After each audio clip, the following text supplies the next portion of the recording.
The room went quiet so suddenly that I could hear the soft hum of the rented air conditioner behind the balloon arch. A woman I had never met before stood in the doorway wearing a navy blue dress, holding a thick envelope against her chest. She didn't look angry. She looked tired. The photographer lowered his camera. Someone near the dessert table whispered, "Who is she?" Then the woman looked directly at my husband. "Daniel," she said calmly, "are you finally going to tell your wife the truth, or should I?" Every pair of eyes in that beautiful baby shower turned toward us. Daniel's smile disappeared. His mother stood up so quickly that her chair scraped across the wooden floor. "What is this?" she demanded. The woman didn't even look at her. Instead, she slowly opened the envelope and pulled out several stamped court documents. "You told her our divorce was finalized 4 years ago." She held up the papers. "It wasn't." Someone gasped. I remember hearing the sound because it echoed louder than the music. Daniel looked at me. His face had completely lost its color. "Hannah." My name sounded smaller than it ever had before. He reached toward me as if touching my arm could erase what everyone had just heard. "I can explain." I smiled. Not because I wasn't hurt. Not because I wasn't scared. I smiled because the explanation he had prepared was already 2 weeks too late. Nobody in that room knew that I had hired my own attorney 17 days earlier. Nobody knew I had already started verifying every document Daniel had ever shown me. Nobody knew I had spent 3 sleepless weeks quietly preparing for the possibility that the man I loved had built our marriage on carefully edited truths. They thought I was standing there frozen. I wasn't. I was simply waiting. Waiting for every piece of the story to finally step into the light. Because this story doesn't actually begin at my baby shower. It begins years before that. Welcome back to Revenge Cold Stories.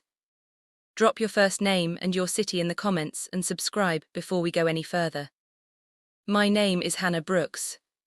I'm 32 years old. Until that afternoon, I believed I had built a simple, honest life. I worked as a financial compliance manager for a regional healthcare company. My annual salary was $118,000. I managed audits worth tens of millions of dollars. My job required one thing above everything else: documentation, evidence, verification. Ironically, I trusted paperwork at work far more than I ever questioned it at home. Daniel was 37. He owned a small commercial renovation company with 23 employees. He was charming in the effortless way that makes strangers trust someone within minutes. He remembered birthdays. He tipped waiters generously. He carried groceries for elderly neighbors. He never raised his voice. People called him dependable. I did too. When we met, he told me he had been married once. "It ended years ago," he said during our 4th date. "We were wrong for each other." He didn't blame her. He blamed himself. That made him seem mature. He said they had finalized everything peacefully. No kids. No property fights. No drama. Just 2 adults realizing life wanted different things. At 30, after several relationships that ended because people loved conflict more than commitment, his calmness felt refreshing. Looking back now, calmness and secrecy often wear the same face. I grew up believing people deserved trust until they proved otherwise. That belief came from my father. He was an electrician who worked 6 days every week for 34 years. My mother taught 2nd grade. Neither of them made impressive money. But together they built something more valuable than comfort: predictability. Every Friday evening, my father placed every receipt from the week onto the kitchen table. Mortgage, utilities, groceries, savings. He'd smile and say, "Money isn't dangerous, Hannah. Hidden money is." I was 11 when he first let me balance the family's checkbook. I made mistakes. Lots of them. He never criticized me. He simply pushed the calculator back across the table. Check it again. That sentence became the foundation of my career. Check it again. Years later, it would become the sentence that saved my future. Growing up, I wasn't the loud child. My younger brother Tyler played football. Won trophies. Collected attention. I collected books. Teachers remembered my grades. Relatives remembered Tyler's touchdowns. At family gatherings, people often smiled politely before asking, "So, what exactly do you do again?" I learned early that quiet achievements rarely impress a crowded room. That childhood feeling stayed with me. Not as resentment, as observation. People notice confidence long before competence. After college, I earned my CPA certification on the first attempt. Less than 20% of candidates in my testing group passed every section together. I framed the certificate. My mother cried. My father simply nodded proudly. Then he said, "Now keep earning the trust that paper represents." Those words mattered more than the certificate itself. Daniel loved hearing stories about my parents. He called my father the most honest man I've ever met. My parents loved him. Especially my mother. "He listens when people talk," she told me after meeting him. That's rare. She was right. Daniel listened carefully. He remembered details. He asked thoughtful questions. Looking back, I sometimes wonder whether listening was also how he learned exactly what people wanted to hear. Our relationship moved naturally. After 18 months, we married in a small vineyard ceremony with 94 guests. Nothing extravagant. Nothing performative. Exactly what we wanted. Or what I thought we wanted. His mother, Patricia, welcomed me warmly. She hugged me constantly. Introduced me as her daughter. She also had an interesting habit. She always answered questions meant for Daniel. If someone asked about finances, she answered. If someone asked about his business, she answered. If someone asked about his previous marriage, she answered before he could. They've both moved on. It was ancient history. I accepted that. Families develop habits over decades. Outsiders don't notice them immediately. Patricia wasn't controlling. Not intentionally. She genuinely believed protecting her son was another form of loving him. That belief shaped almost every decision she made. Daniel's younger sister, Melissa, saw life differently. At 33, she believed appearances created reality. Beautiful houses, luxury vacations, designer handbags. She financed a lifestyle that exceeded her income by almost every measurable standard. Yet she wasn't malicious. She simply feared looking ordinary. Her greatest anxiety wasn't failure. It was invisibility. Daniel spent years rescuing her financially. Small loans, credit card payments, emergency repairs. He never complained. He said, "Family helps family." I admired that generosity. Today, I understand generosity without boundaries sometimes becomes silence with consequences. Everything felt stable during the first 2 years of marriage. We bought a modest 3-bedroom house. Saved aggressively. Built emergency funds. Planned carefully. When I became pregnant after nearly 14 months of trying, Daniel cried before I did. He held the ultrasound picture like it was made of glass. I've wanted this for so long. I believed every word. Maybe he meant every word. People can love deeply and still hide devastating truths. Those realities aren't opposites. They're neighbors. Around my 18th week of pregnancy, something changed. Not dramatically. Quietly. Daniel became protective of his phone.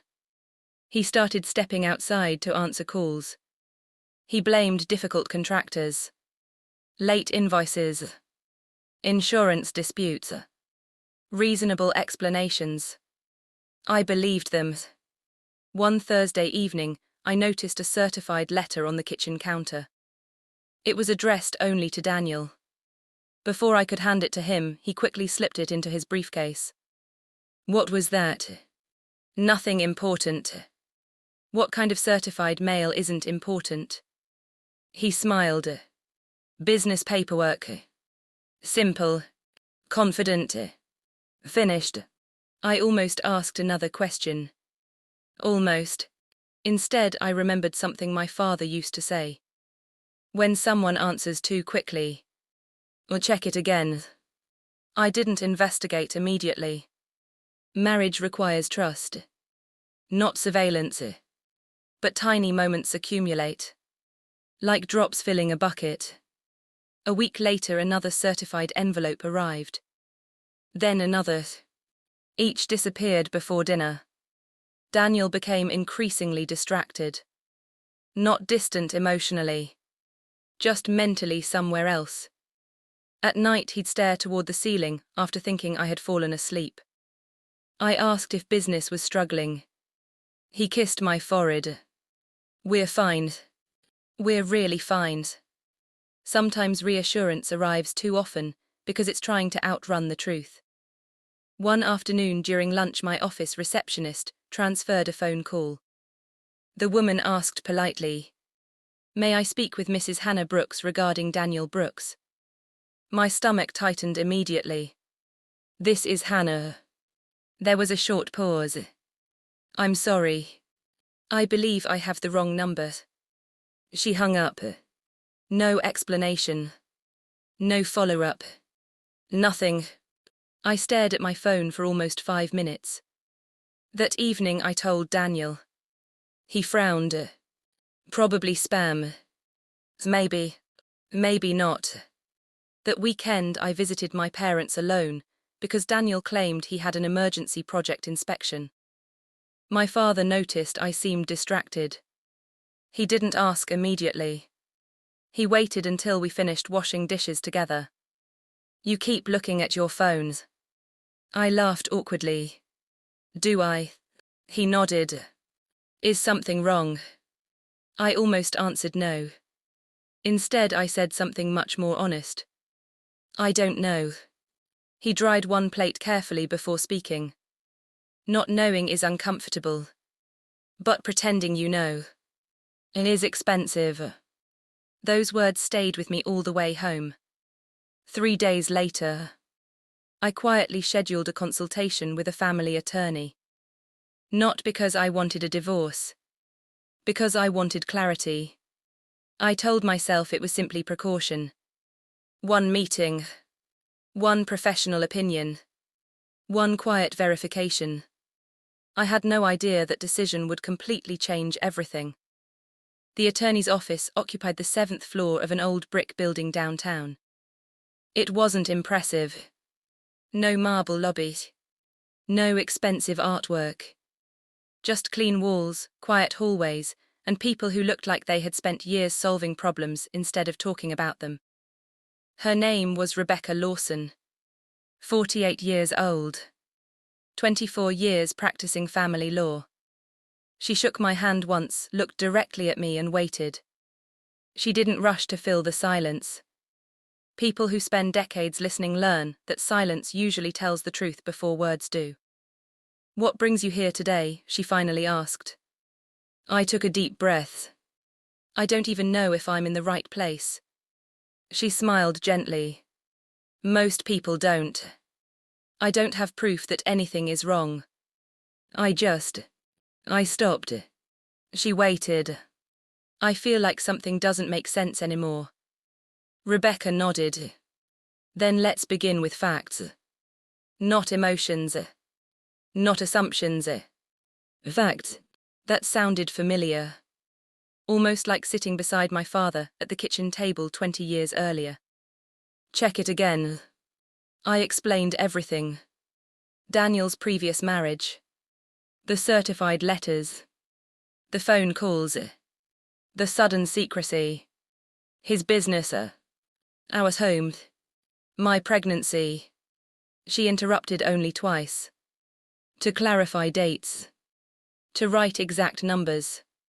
When I finished, she folded her hands together. Hannah, I'm not going to tell you your husband is lying.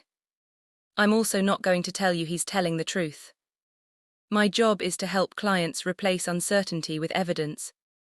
She pulled a legal pad toward me. I want you to make a timeline. Every significant event. When he mentioned his divorce.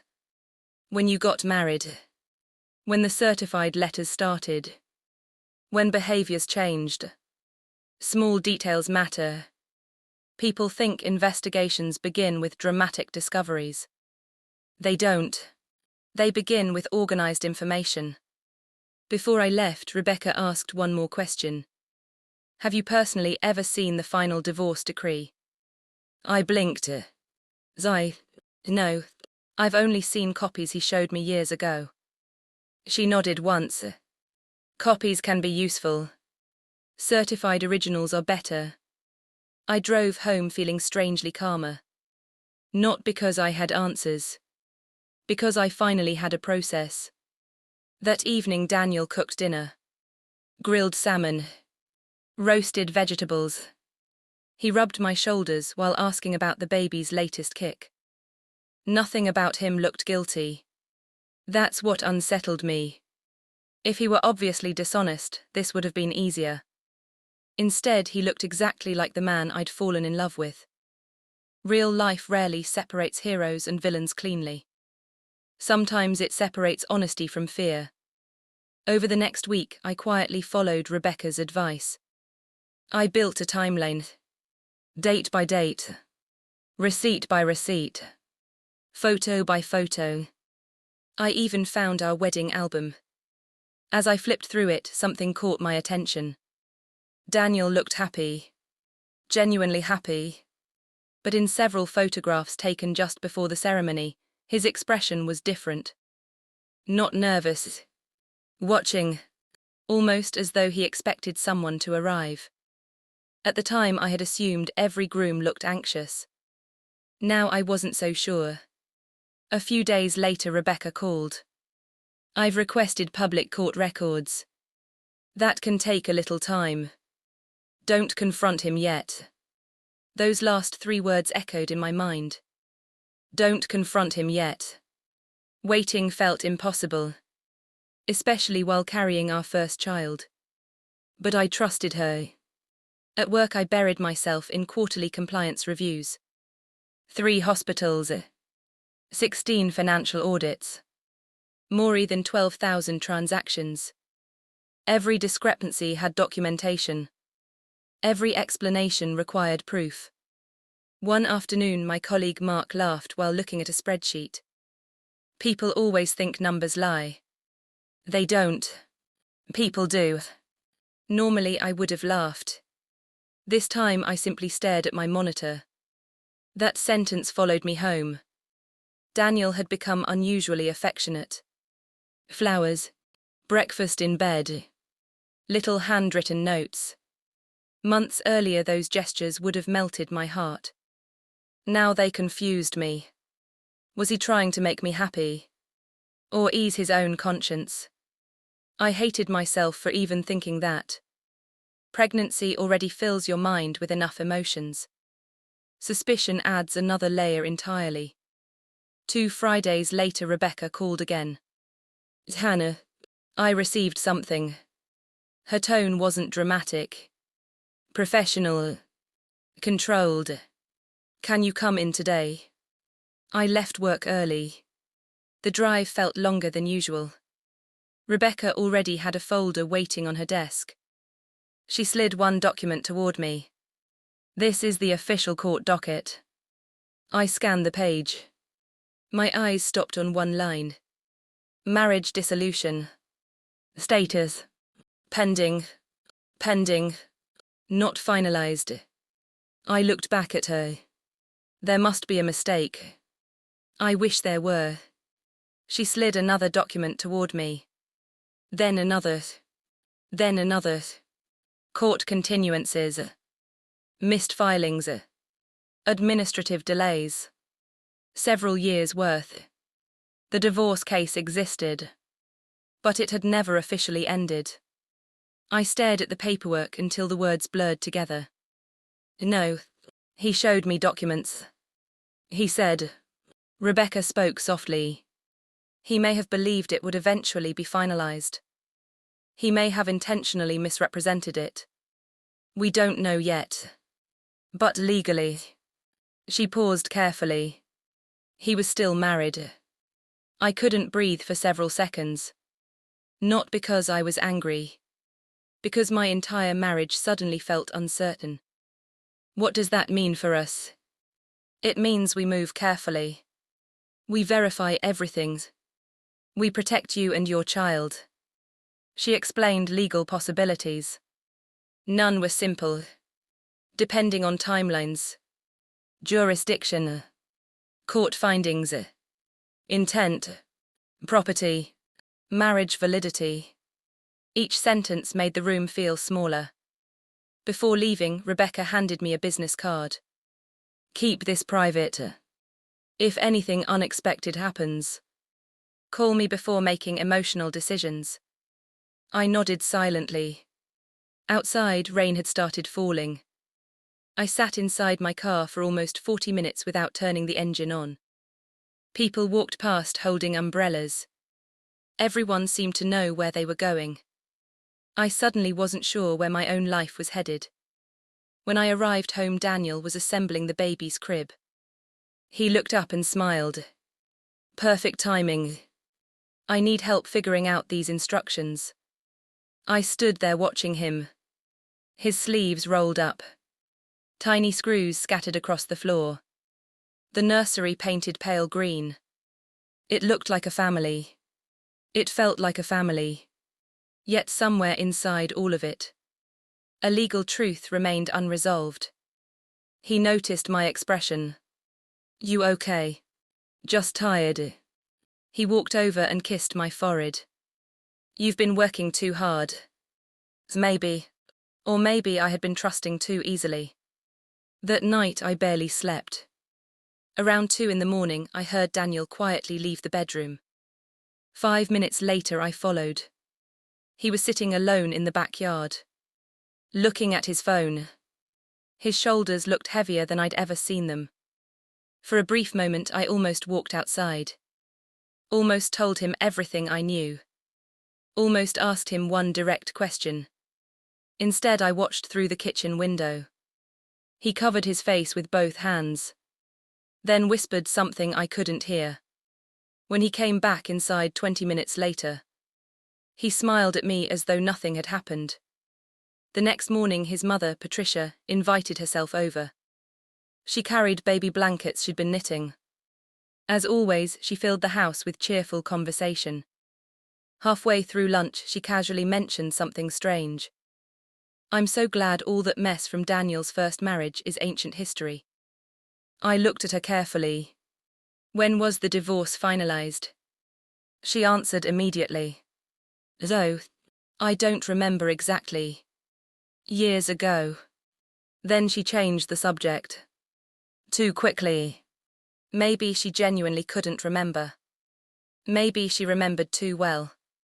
For the first time, I noticed something I had overlooked for years. Whenever the first marriage came up, nobody stayed on the topic. Not Daniel. Not Patricia. Not Melissa. The conversation always moved somewhere safer. Patterns. My father had always said the truth usually lives inside patterns, not isolated moments. A week before the baby shower, Rebecca called once more. I have another update. My heartbeat immediately accelerated. The first wife has recently filed additional motions. I closed my office door. What does that mean? It means she's actively trying to resolve the case. There's a strong possibility she may eventually contact someone connected to Daniel. My stomach dropped. Me? Possibly. Don't panic. If she does, listen more than you speak. After hanging up, I looked out my office window. Traffic moved below in perfect lines. Thousands of people living ordinary days. Mine no longer felt ordinary. That evening, Daniel surprised me with the baby shower venue. A beautiful renovated greenhouse. White flowers, soft lights, nearly 70 guests confirmed. He looked excited, proud, hopeful. Watching him discuss centerpieces and decorations made one question impossible to ignore. If he knew the truth, why would he organize such a public celebration? Unless he believed he still had time before everything caught up with him. Or unless he truly believed the problem would disappear on its own. Fear often convinces people that avoiding reality is the same as solving it. It never is. 3 days before the shower, my phone rang from an unknown number. I answered. A woman spoke quietly. "Is this Hannah Brooks?" "Yes." There was a long silence. "My name is Emily." My heart immediately knew. "I believe." She paused. "I believe we're connected through Daniel." Everything around me suddenly became perfectly still. I closed my office door again. "Can we meet?" she asked. "I think there are things neither of us has been told." I closed my eyes. Rebecca's advice echoed inside my mind. "Listen more than you speak." So I answered with only one sentence. "Yes, let's meet tomorrow." I barely slept that night. Not because I was afraid of meeting Emily. Because I had spent the last 6 years believing she was simply a chapter that had already ended. Now I was about to sit across from a woman who, according to the law, might still be my husband's wife. The next afternoon, we agreed to meet at a quiet cafe nearly 20 miles from my office. I arrived 15 minutes early. Habit. Preparation always calmed me. I ordered herbal tea instead of coffee, because the pregnancy had made caffeine difficult. Every time the front door opened, I looked up. At exactly 2:03 p.m., Emily walked in. She looked almost exactly as she had at the baby shower. Calm, composed, tired. She spotted me immediately. "Hannah." I stood. "Emily." Neither of us hugged. Neither of us looked angry. We simply shook hands like two strangers who had unexpectedly inherited the same complicated problem. "Thank you for coming," she said. "I wasn't sure you would." I wasn't sure either. That made her smile for the first time. It wasn't a happy smile. It was the smile of someone relieved not to be treated like an enemy. After we sat down, neither of us spoke for nearly 30 seconds. Finally, she reached into her bag. "I brought everything." I gently pushed the folder back toward her. "Not yet. I want to ask one question first." She nodded. "Did you come here to hurt my marriage?" Her eyes filled with tears almost instantly. "No. I came because I couldn't let another woman build her future on the same lie." There wasn't any hatred in her voice. Only exhaustion.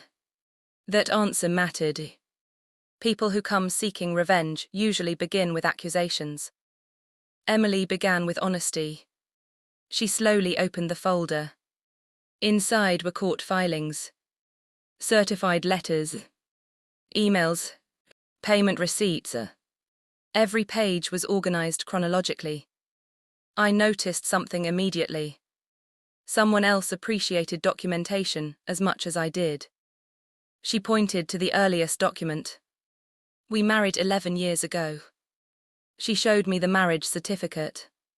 Then photographs, holiday pictures, anniversary dinners, birthday parties. Nothing dramatic. Just an ordinary marriage. "What happened?" I asked quietly. Emily took a slow breath. "We stopped talking honestly. No affair. No violence. No screaming. We simply became two people avoiding difficult conversations." I listened. She continued. "We filed for divorce almost 5 years ago. I believed it would be finalized. So did Daniel. She paused. Then paperwork started getting delayed. There were mistakes, missed hearings. One attorney retired unexpectedly. The court requested additional documents. I kept asking Daniel to help finish everything. He kept saying he would. She looked down at her hands. Eventually, he stopped answering. That sentence landed heavily between us. I thought about the certified letters arriving at our house, the late-night phone calls, the backyard conversations. Maybe he hadn't been hiding an affair. Maybe he'd been hiding years of avoidance. Neither explanation excused what happened. But understanding matters. Even painful understanding. I asked another question. Did you know he remarried? Emily shook her head slowly. I suspected, but I wasn't sure. I learned the truth only 6 weeks ago. So, a mutual friend saw your maternity photos online. She looked embarrassed saying it. I didn't believe it. I hired my own attorney. My heart skipped. You hired a lawyer too? She nodded. 3 weeks before contacting you. An unexpected thought crossed my mind. Neither of us had started with anger. We had both started by quietly looking for facts. For a long moment neither of us spoke. Finally Emily reached across the table. I'm sorry. I frowned. For what? You didn't deserve to learn this while expecting a baby. I stared at her. She wasn't apologizing because she had done something wrong. She was apologizing because life had placed both of us in the same painful situation. That changed everything. For the next hour we compared timelines. Dates, emails, court notices, everything. Piece by piece the larger picture emerged. Daniel hadn't carefully planned 2 separate lives. Instead, he had spent years postponing one legal responsibility after another.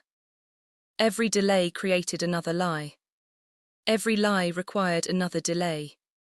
Eventually, the truth became too expensive to admit.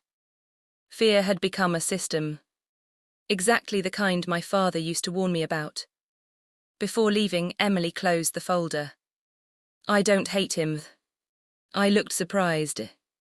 She smiled sadly. I hate what fear turned him into. Those words stayed with me long after we left the cafe. That evening I called Rebecca. I told her everything. She listened without interrupting. When I finished, she asked only one question. Did Emily appear credible?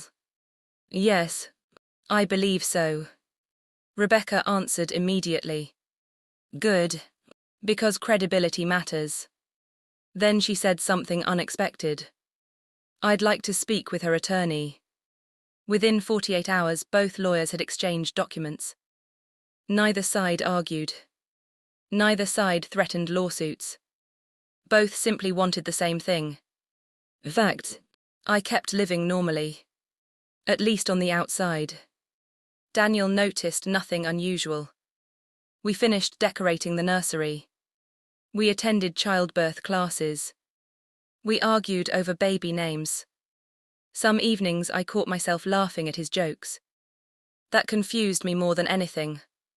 Because despite everything, I still loved the man I thought he was. Love doesn't disappear the moment trust breaks. Sometimes it lingers quietly, trying to recognize someone who no longer exists. The morning of the baby shower arrived bright and warm. The venue looked beautiful. White roses, soft blue balloons, handmade decorations. My mother cried the moment she saw the cake. Patricia proudly welcomed guests at the entrance. Melissa spent 20 minutes arranging gifts so they looked better in photographs. Daniel looked relieved. Almost peaceful. As though he believed whatever had been haunting him was finally behind him. Rebecca had given me one final piece of advice the previous evening. Don't create a public scene. If the truth appears, let it appear naturally. No speeches, no revenge. The facts are strong enough. I promised her I would. Around 65 guests had arrived when games began. Laughter filled the room. Children ran between tables. The photographer kept asking everyone to smile. Then, the entrance doors opened. Emily walked in, holding the envelope. Exactly as I had expected. Only one person in that room looked completely unprepared. Daniel. His face lost all expression. Patricia stood immediately. Melissa whispered, "Who invited her?" Nobody answered. Emily walked calmly toward us. She wasn't crying. She wasn't shaking. She simply looked like someone carrying something heavy for far too long. She stopped a few feet away. "Daniel." Silence. "You told Hannah our divorce was finalized." Another silence. "It wasn't." She lifted the court documents. Every guest stared. Some looked confused. Others looked uncomfortable. Daniel finally found his voice. "Emily, this isn't the place." She answered quietly. "I didn't choose the place. You chose the timing." The room remained perfectly still. Daniel turned toward me. "Hannah, I was going to tell you." I smiled gently. "I know." His eyebrows tightened. "You know, I've known for over 2 weeks." For the first time that afternoon. Daniel looked genuinely shocked. He stared at me. "You what?" "I met with an attorney. I verified the court records. I met Emily yesterday." His mouth opened. No words came out. The silence wasn't dramatic anymore. It was simply unavoidable. One guest quietly led several children outside. My mother stood beside me without saying anything. She gently placed one hand on my shoulder. Rebecca's words echoed inside my head. "No speeches. The facts are enough." I looked directly at Daniel. "I have only one question." His eyes filled with tears. I asked softly, "How many times were you planning to tell me tomorrow?" Daniel looked at the floor. Not at me. Not at Emily. At the polished wooden floor beneath his shoes. It was the same posture I'd seen children take when they knew the truth had finally caught up with them. He answered so quietly that only those closest to us could hear. "I don't know." It wasn't the answer anyone expected. People usually expect dramatic denials. Or emotional confessions. Instead, he admitted something much smaller. He admitted he had stopped knowing when the right moment was. Patricia immediately stepped forward. "There has to be some misunderstanding." Her voice wasn't cruel. It was desperate. She looked at Emily. "Why would you come here today?" Emily answered without raising her voice. "Because every certified letter was ignored. Every request for a response was ignored. I wasn't trying to embarrass anyone. I was trying to finish something that should have been finished years ago." Melissa crossed her arms. "This could have waited." Rebecca's words returned to me again. "Facts, not emotions." I finally spoke. "It already waited. 4 years." Nobody argued with that. Because nobody could. The documents were sitting right there. Stamped, dated, certified. A family friend named Richard, who had known Daniel since high school, quietly picked up one of the papers after Emily nodded her permission. He adjusted his glasses. Then looked at Daniel. "These are real." Daniel nodded once. Yes. There wasn't anything left to deny. The photographer quietly packed away his equipment. The music had already been turned off. One by one, conversations throughout the room disappeared until only a heavy silence remained. My mother leaned toward me. "Sweetheart, do you want to leave?" I looked around the room. At the decorations. The gifts. the tiny baby clothes folded inside gift bags. Everything had been planned to celebrate a beginning. Instead, it had become the place where an old ending finally arrived. I smiled gently. No, I'm staying. People expected tears. Or shouting. Or someone throwing a glass across the room. Instead, I walked toward the dessert table. Picked up a bottle of water. Took one slow drink. Then turned back. If everyone doesn't mind. I think today's celebration should still be about this baby. Several guests looked surprised. One elderly woman quietly wiped away tears. Emily looked at me with complete disbelief. Patricia looked confused. Daniel looked completely broken. I continued calmly. Adult mistakes don't belong to children. So let's not give our son his first family story before he's even born. Nobody applauded. Nobody cheered. But the tension changed. Slowly, people began breathing again. Some guests quietly resumed talking. Others offered awkward hugs. A few decided to leave. Nobody judged them. Everyone processes uncomfortable moments differently. Emily stepped closer to me. I've said what I came to say. I'll leave now. I shook my head. You came because the truth mattered. Thank you. She looked genuinely shocked. I don't think anyone has thanked me for this. I know. But I still mean it. For a second, neither of us spoke. Then she quietly left. Not triumphantly. Not dramatically. Just quietly. Exactly the way she had entered. About 30 minutes later, nearly half the guests had gone home. The remaining friends stayed, because they cared more about me than the awkwardness of the afternoon. My father gathered unopened gifts into one corner. My mother wrapped leftover food. Richard silently helped the rental staff clean tables. Nobody talked about gossip. They simply helped. That told me everything I needed to know about the people worth keeping in my life. Daniel remained standing alone near the window. He hadn't moved much. Eventually, he walked toward me. Hannah, I never wanted this. I looked at him carefully. I believe you. His eyes filled with hope for a brief second. Then I continued. But wanting something and creating it aren't always the same. The hope disappeared again. He nodded. I kept thinking. I'd fix it next week. Then next month. Then after the baby. I convinced myself I was protecting you. I answered quietly. You were protecting yourself from a difficult conversation. He closed his eyes. You're right. That admission hurt more than another lie would have. Because it sounded completely honest. Sometimes the truth arrives too late to repair the damage it explains. Rebecca arrived just before sunset.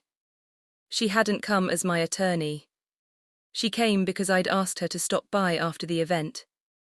She greeted everyone politely. Then pulled Daniel aside. I suggest you retain independent counsel. There are several legal matters that now require immediate attention. Daniel nodded without arguing. He looked exhausted. Not defeated. Just finally unable to keep carrying years of unfinished decisions. That evening I went home with my parents instead of Daniel. Not because Rebecca told me to. Because I needed one quiet night where nobody expected me to make permanent decisions. As I packed an overnight bag, Daniel stood silently in our bedroom. I love you. The words hung in the air. I believed he meant them. Love wasn't the problem anymore. Trust was. I zipped the bag. I know. He waited, perhaps expecting me to say the words back. Instead, I gently picked up the framed ultrasound picture from my bedside table. I have to think about what's safest. For me. And for our son. He nodded. I understand. For the first time in weeks. I believed he actually did. That night I slept in my childhood bedroom. The room hadn't changed much. The old bookshelf remained. The same pale blue walls. Even my high school debate trophy still sat on the top shelf. Around midnight I walked quietly into the kitchen. My father was already awake. He was making tea. Without looking up he asked, "Chamomile?" I smiled. "You always know." He handed me the mug. For several minutes we stood silently beside the kitchen counter. Finally he spoke. "When you were 11, you remember balancing the checkbook?" I laughed softly. "I remember getting almost every total wrong." He smiled. "And what did I always tell you?" I answered automatically, "Check it again." He nodded. "You did. You checked. You found the truth. You didn't create this." Those words lifted a weight I hadn't realized I was carrying. Because somewhere inside me, I had started blaming myself for not seeing it sooner. The next morning Rebecca called. "I've already spoken with Emily's attorney. And there are ways to resolve the outstanding legal issues. It won't happen overnight. But it can be done correctly." I thanked her. Before hanging up she added one more sentence. "Hannah, don't let anyone rush your decisions. Not guilt. Not love. Not embarrassment." I wrote those words in my notebook. Over the following week my life became strangely quiet. Friends texted. Family called. Some offered advice. Others simply checked whether I had eaten lunch.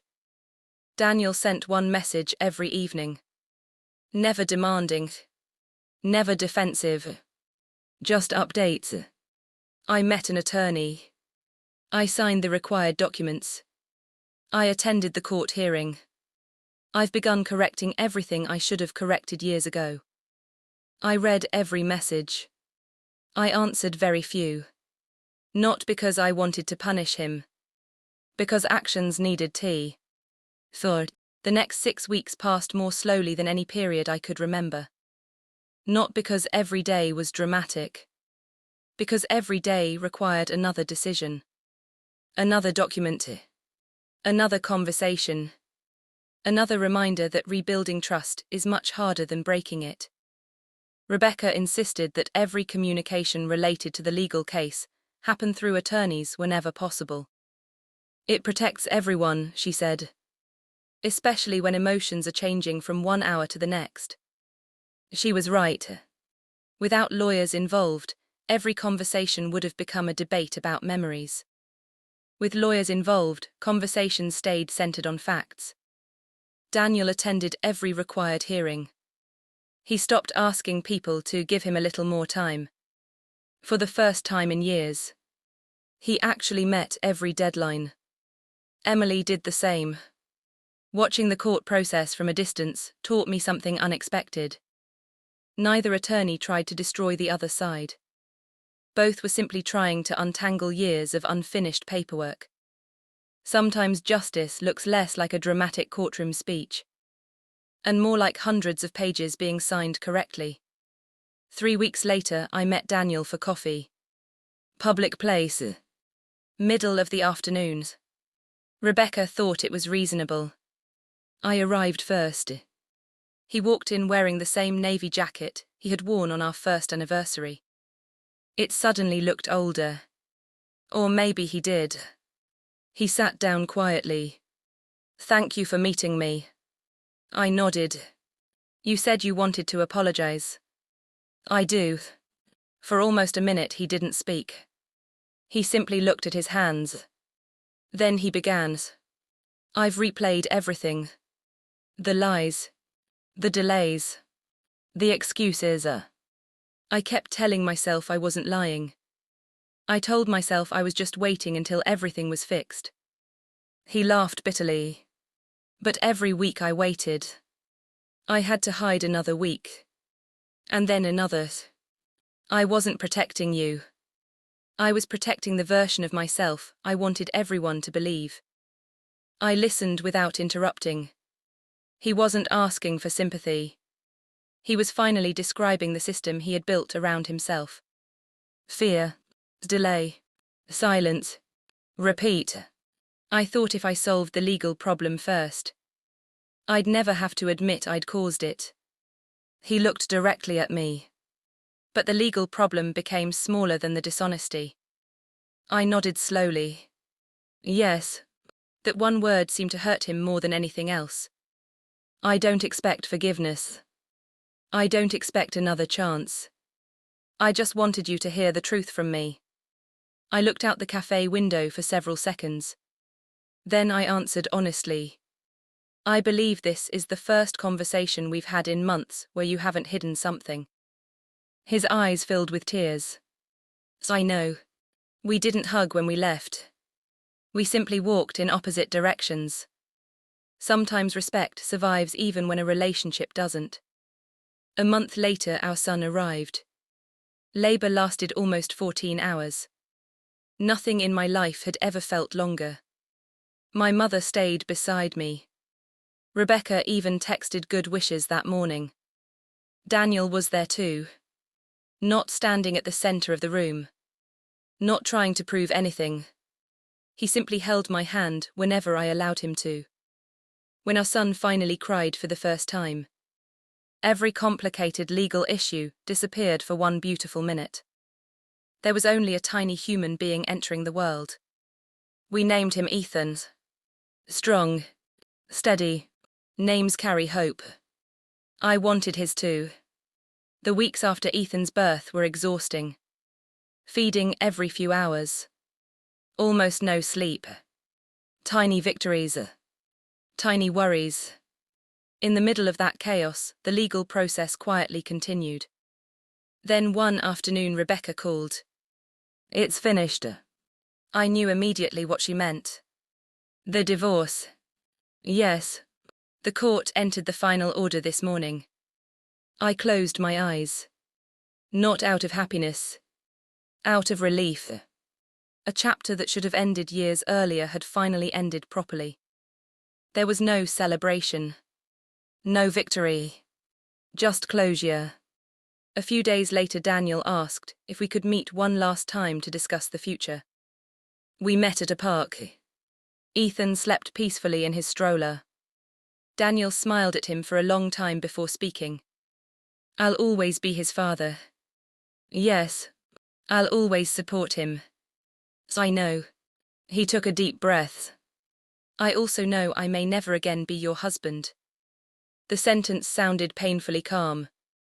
I answered with equal honesty. I don't know what our future looks like. But I know what it can't be. It can't be built on promises that replace action. He nodded immediately. No, it can't. There was no argument. No negotiation. Just two adults finally speaking without hiding behind hope or fear. Over the next year, we slowly created a healthy co-parenting routine. It wasn't perfect. Nothing involving people ever is. But it was honest. Daniel never missed child support payments. He attended every pediatric appointment, he was invited